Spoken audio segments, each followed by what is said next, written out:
Bonjour, donc je vais traiter maintenant un sujet de dissertation relatif à la notion de temps. Il s'agit du sujet « Faut-il avoir peur du temps ?»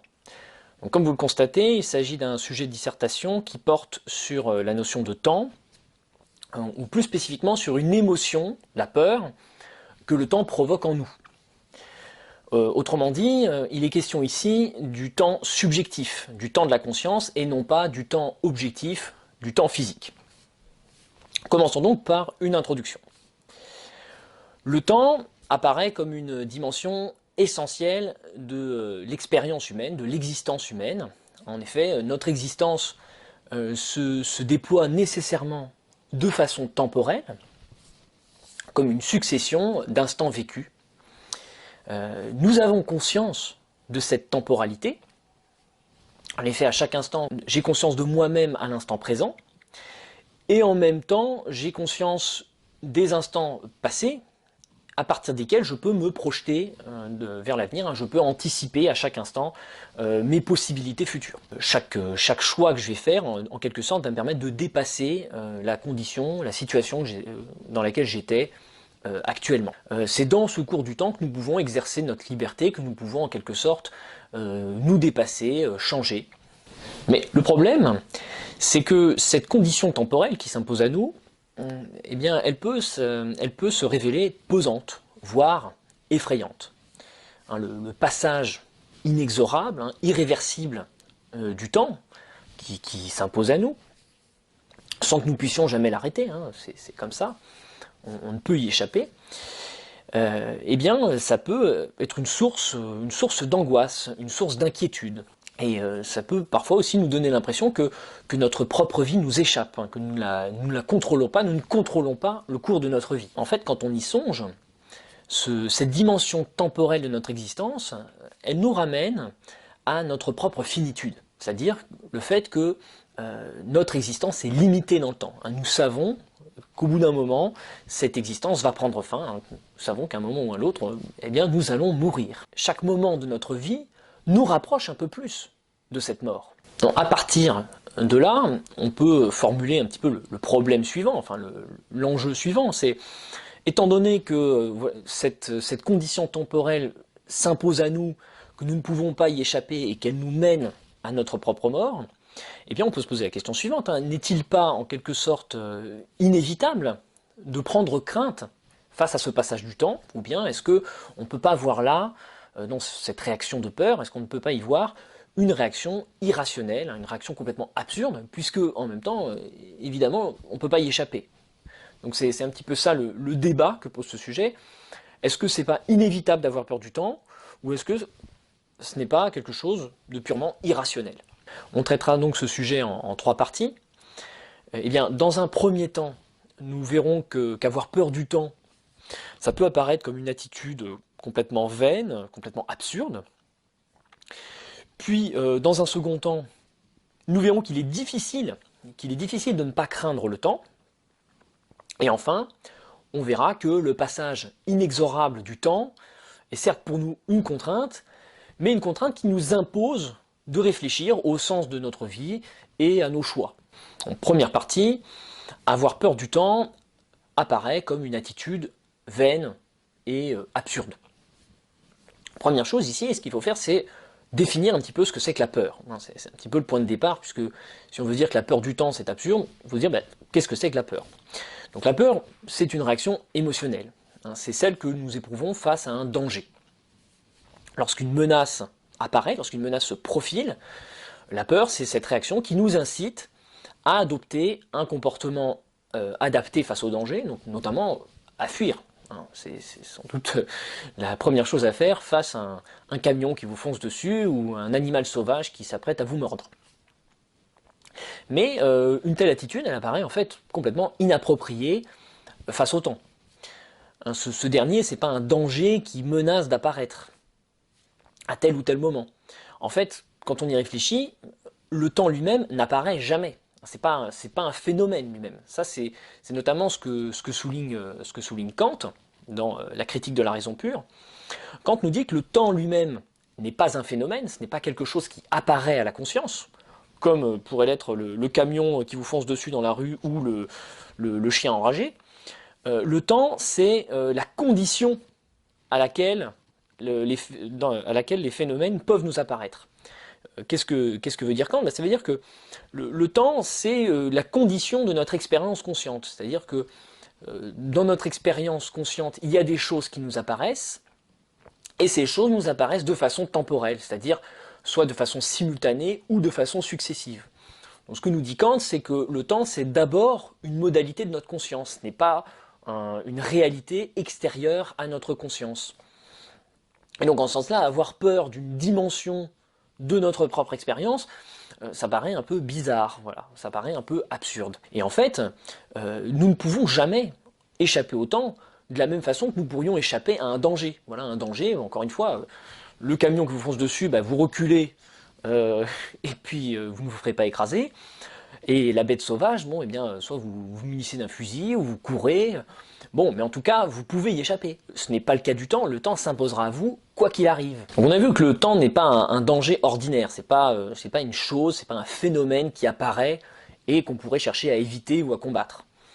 Le temps, ça fait partie des choses qui, d'une certaine façon, s'imposent à nous de façon absolument irrémédiable. Pour développer ce point, on pourrait s'appuyer sur ce que nous dit le philosophe stoïcien Épictète dans son manuel. Celui-ci établissait une distinction entre les choses qui dépendent de nous et les choses qui ne dépendent pas de nous. Le temps fait partie des choses qui ne dépendent pas de nous, c'est-à-dire qui ne dépendent pas de notre action, de notre volonté. Ce sont celles qui s'imposent à notre volonté, à notre pouvoir d'agir, et face auxquelles nous sommes complètement impuissants. Ce que nous dit Épictète, c'est qu'en fait notre malheur, notre souffrance dans la vie, elle résulte du fait que nous avons souvent le vain espoir de vouloir échapper ou de vouloir combattre des choses qui s'imposent à nous de façon nécessaire. Nous perdons notre temps, si vous voulez, à vouloir combattre des choses impossibles à combattre. Épictète nous dit que nous nous attristons, nous nous désespérons de ne pouvoir influencer des choses, alors qu'en fait,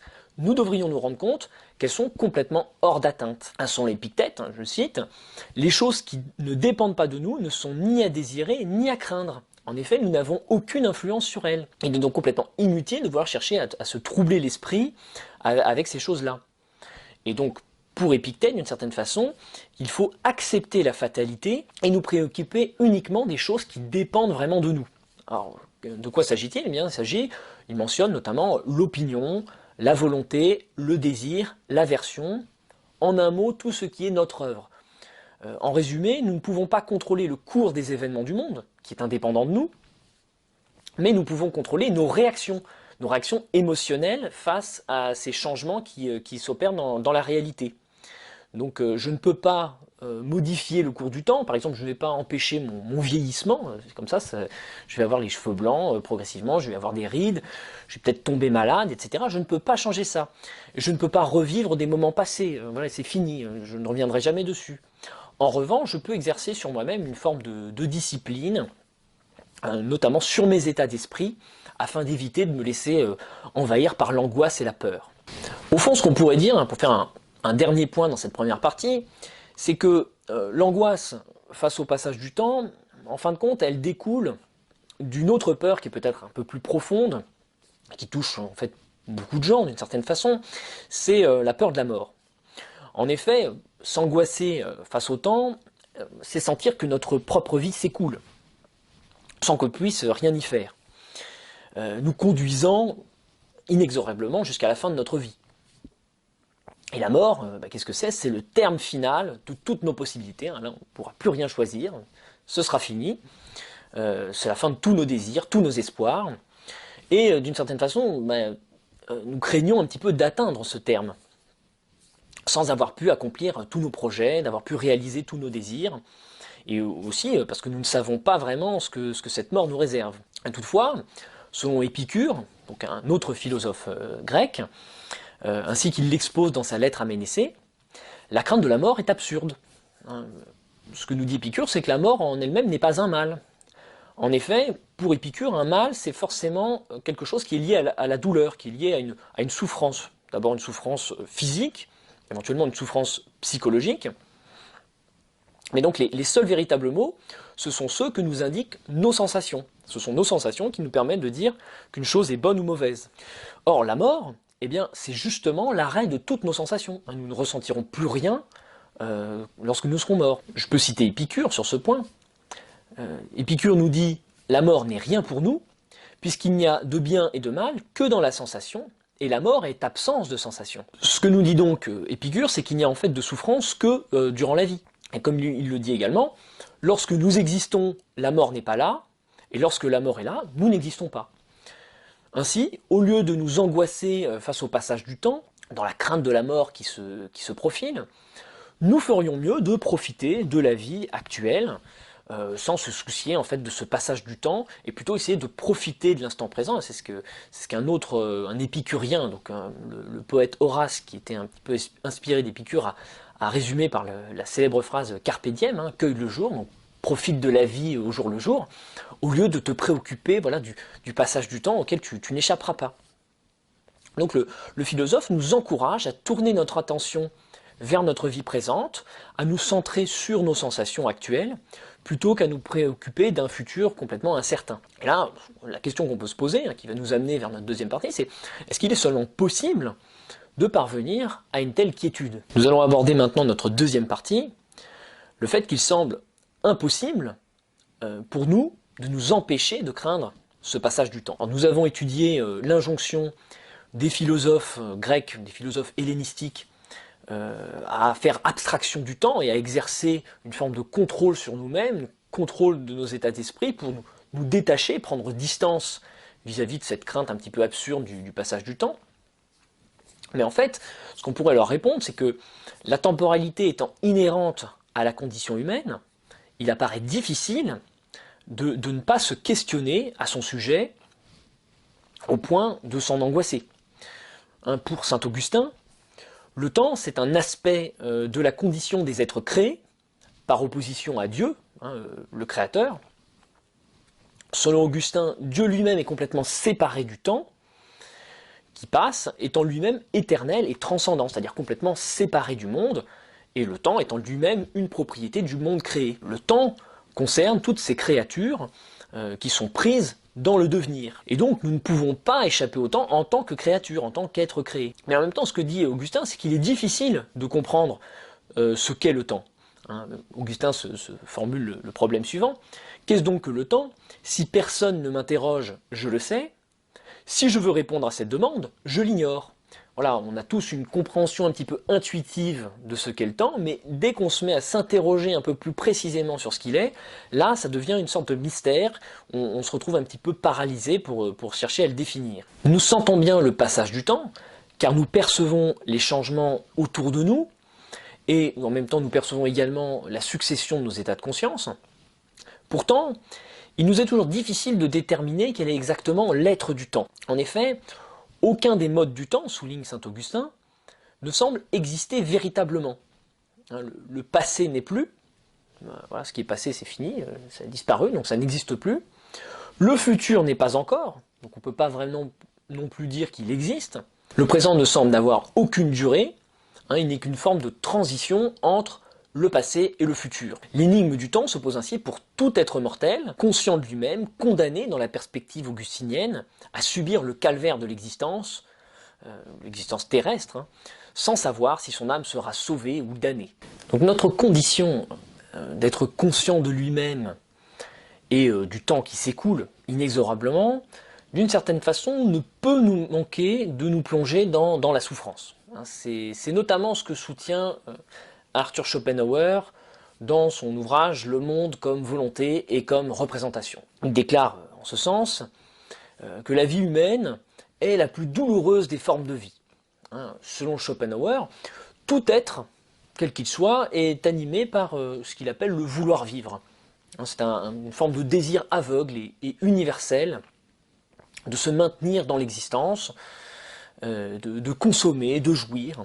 Et donc durant sa brève existence, chaque être cherche à vivre au maximum, à résister aux forces de la mort qui cherchent à le détruire d'une certaine façon. Et puis ces forces de la mort, elles finiront un jour ou l'autre par triompher et par détruire l'être.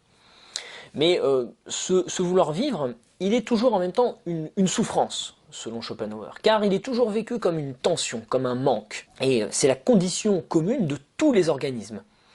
Mais chez l'être humain, elle s'accompagne de la conscience, qui est donc une conscience du passage du temps et de cette mort prochaine. C'est pourquoi Schopenhauer déclare que la vie oscille comme un pendule de droite à gauche, de la souffrance à l'ennui. Les hommes ayant placé toutes les douleurs, toutes les souffrances dans l'enfer, pour remplir le ciel, ils n'ont trouvé que l'ennui. Donc quand l'individu désire, il se sent vivre, mais il souffre. Quand le désir cesse, l'individu ne souffre plus, mais il s'ennuie, il se sent sombrer dans la mort. Notre perception du temps est ainsi corrélée à l'intensité de notre activité. Et lorsque, animés par nos désirs, nous sommes dans l'effort, dans l'action, nous nous sentons vivre intensément. Alors, le temps, d'une certaine façon, semble s'accélérer. Nous nous rapprochons alors de plus en plus vite de la mort. Mais lorsque le désir s'éteint et que notre effort cesse, que nous replongeons alors dans l'ennui, c'est alors que le temps se dilate, qu'on a l'impression qu'il passe plus lentement. Et donc, d'une certaine façon, c'est comme si nous étions déjà morts. Donc pour Schopenhauer, voilà, il n'y a pas de remède, il n'y a pas d'échappatoire. Le temps joue contre nous, et puis c'est toujours la mort qui finit par triompher contre notre vouloir vivre. Donc bon, ce n'est pas très optimiste. Schopenhauer, c'était pas un type très rigolo. Voilà, la vie n'est qu'une souffrance. Donc bon, est-ce qu'on va s'arrêter là? Est-ce qu'on va tomber dans cette espèce de pessimisme, de fatalisme? Voilà, la vie n'est qu'horreur, n'est que souffrance. Bon, est-ce qu'on ne peut pas se demander si cette angoisse qui est associée à cette condition, est-ce qu'elle ne pourrait pas être constructive? Est-ce qu'elle ne pourrait pas nous aider à faire nos choix, à mener des actions positives et pas juste à nous lamenter, à nous morfondre? Nous arrivons maintenant à notre troisième partie, l'idée que le passage inexorable du temps nous contraint à réfléchir au sens de notre vie et au sens de nos choix. On a vu, le temps est une source d'angoisse, mais le fait est, c'est que l'angoisse, c'est pas nécessairement une mauvaise chose, à condition que notre angoisse nous invite à la réflexion plutôt qu'à la lamentation. Nous avons vu que la peur, en tant que réaction émotionnelle, avait pour fonction de nous faire réagir face à un danger, afin d'assurer notre survie. Et à ce titre, il faudrait bien distinguer la peur et l'angoisse. Et ça, c'est notamment ce que fait Martin Heidegger dans son livre « Être et temps ». Il rappelait que la peur est toujours relative à un objet déterminé. On a peur de tel individu qui nous menace, je reprends mon exemple, de tel véhicule qui nous fonce dessus, de telle tempête qui risque de détruire notre maison. Mais l'angoisse, en revanche, c'est un affect qui est indéterminé. On est angoissé, souvent on ne sait pas pourquoi, on se sent mal, mais sans comprendre d'où vient cette angoisse. Être angoissé, c'est se sentir mal sans savoir pourquoi. Donc pour Heidegger, on est angoissé en fait face à notre propre être. La manière d'être pour un humain, c'est ce qu'il appelle l'être pour la mort. Nous sommes jetés dans le devenir, dans ce devenir incessant, avec la conscience que quoi qu'il arrive, nous finirons par mourir. Et donc, c'est ça qui crée cette angoisse. C'est ça, c'est le fait que je sens que je suis mortel, que le temps m'échappe et que je vais vers ma mort. Mais ce que nous dit Heidegger, c'est que l'angoisse, cette angoisse-là, elle doit nous pousser à réfléchir. Puisque je sais que mon existence est limitée dans le temps, puisque je sais que je m'achemine vers ma mort, alors il faut que je réfléchisse au sens que je dois donner à cette existence dans le temps qui m'est imparti. Donc notre double conscience de notre temporalité et de notre mortalité, elle doit nous inciter à réfléchir au présent, à notre avenir. Donc à la suite de Heidegger, Jean-Paul Sartre a développé l'idée que ce caractère temporel de notre existence, eh bien, il nous engage. Nous ne pouvons pas nous permettre de nous laisser porter par le cours des événements. C'est-à-dire qu'à chaque moment de notre vie, il faut choisir, il faut s'engager dans un sens déterminé, il faut déterminer un de nos possibles. Voilà, nous devons envisager nos futurs possibles et choisir qui nous voulons être. Vous savez, Sartre, c'est le théoricien de ce qu'on appelle l'existentialisme. C'est à travers notre existence que nous nous définissons. Nous n'avons pas une définition préalable, il n'y a pas de nature humaine, il n'y a pas d'essence humaine. Ce qui nous définit, ce sont les actes que nous faisons, donc ce sont les choix que nous allons faire au cours de notre vie pour déterminer, voilà, dans quel sens nous allons orienter notre existence. Donc c'est par les choix et les actes que nous finissons par dire qui nous sommes. Et tant que nous sommes en vie, encore pris dans ce cours du temps, cette définition n'est pas encore figée, et nos choix nouveaux peuvent réorienter le sens de notre existence. Donc là, au contraire, vous voyez, il y a une réhabilitation du passage du temps. C'est justement une manière d'exercer notre liberté et de nous choisir, de nous déterminer nous-mêmes. Ainsi, le temps n'est pas nécessairement quelque chose à craindre. C'est bien parce que notre existence se déroule dans un certain laps de temps, un laps de temps qui est délimité, même si on ne sait pas exactement quand ça va finir, on sait bien que ça va finir, eh bien c'est bien parce que notre existence se déroule dans le temps que nous pouvons tenter de lui donner un sens. Si nous étions immortels, ce serait un petit peu impossible de chercher à donner un sens à tout ça. Alors que là, justement, puisque je sais je n'ai qu'une vie, qu'elle va finir, eh bien il faut que je lui donne un sens. Au contraire, si je me mets à craindre le temps, qu'est-ce que ça voudrait dire? Ça voudrait dire chercher à fuir ma propre vie, à éviter de vivre d'une certaine façon, à éviter les souffrances qu'implique la vie. Mais d'une certaine façon, ces souffrances, elles vont faire partie des choses qui vont donner un sens à ma vie. Bon, je ne dis pas que c'est très réjouissant, mais il faut aussi l'accepter. Contre cette crainte de l'existence elle-même, Friedrich Nietzsche, dans le Gai Savoir, prône au contraire ce qu'il appelle l'amor fati. L'amor fati, ça veut dire l'amour du destin. Alors, cette expression ne signifie pas du tout une forme de résignation face au cours des choses. Au contraire, pour Nietzsche, c'est l'idée d'une affirmation d'un amour de la vie, y compris dans ses aspects les plus tragiques et les plus chaotiques. Si vous voulez, tous les événements incertains que nous réserve l'existence doivent être, selon Nietzsche, l'occasion, non pas de nous lamenter, mais au contraire d'affirmer notre existence. Alors, afin d'inciter à adopter cet ethos, cette manière d'être où j'accepte la vie, j'affirme mon existence, Nietzsche formule l'hypothèse de l'éternel retour. Alors c'est comme ça qu'il la formule. Il imagine qu'il y a un petit démon qui vient vous parler dans l'oreille et qui vous déclarerait la phrase suivante. Cette vie, telle que tu la vis actuellement, telle que tu l'as vécue, il faudra que tu la revives encore une fois, et une quantité innombrable de fois. Et il n'y aura en elle rien de nouveau, au contraire. Donc c'est l'idée que cette vie actuellement, imagine que tu dois la revivre entièrement un nombre infini de fois. Alors bien sûr, il y a certaines personnes, ça va leur faire horreur. Ils vont dire ah non, non, non, moi j'ai pas envie de revivre le collège, c'était horrible. Bon, et puis alors là encore, je dis des choses qui ne sont pas forcément très dramatiques, mais les gens qui ont vécu peut-être des drames, ça peut être difficile de leur dire il va falloir que tu le revives un nombre infini de fois. Et bien Nietzsche dit justement, affirmer l'amour de la vie, c'est être prêt à subir tout cela pour affirmer son amour de l'existence. Ainsi, si notre vie doit se répéter un nombre infini de fois exactement à l'identique, avec ses joies comme dans ses souffrances, alors il faut l'aimer et non la craindre. Admettre l'idée d'éternel retour, alors qui est une hypothèse, je ne suis pas sûr que Nietzsche y croyait vraiment, c'est plus une espèce d'hypothèse qui sert à créer une incitation. C'est une expérience de pensée plutôt qu'une hypothèse sur la réalité des choses. Et bien, cette idée de l'éternel retour, elle signifie que l'on accepte l'existence sans rancœur, ni ressentiment, sans craindre le passage du temps. Et donc, c'est d'une certaine façon, pour Nietzsche, c'est accorder la plus haute valeur à la vie elle-même. En conclusion de tout ce parcours que nous avons fait, on peut dire que la peur du temps, ou plutôt l'angoisse, c'est ce qu'on a déterminé la différence entre les deux, donc plutôt l'angoisse liée au caractère temporel de notre existence, eh bien, nous est apparu à la fois comme un affect difficile à éviter et qu'il est pourtant nécessaire de dépasser. Il nous est difficile de l'éviter car, étant conscient de notre finitude, nous savons que l'épreuve du temps nous conduit à notre mort. Craindre le temps, c'est craindre en fait les affres que nous réserve l'existence et la fin qui nous attend à son terme. Mais le temps, c'est aussi la dimension dans laquelle nous nous affirmons, nous existons dans le devenir.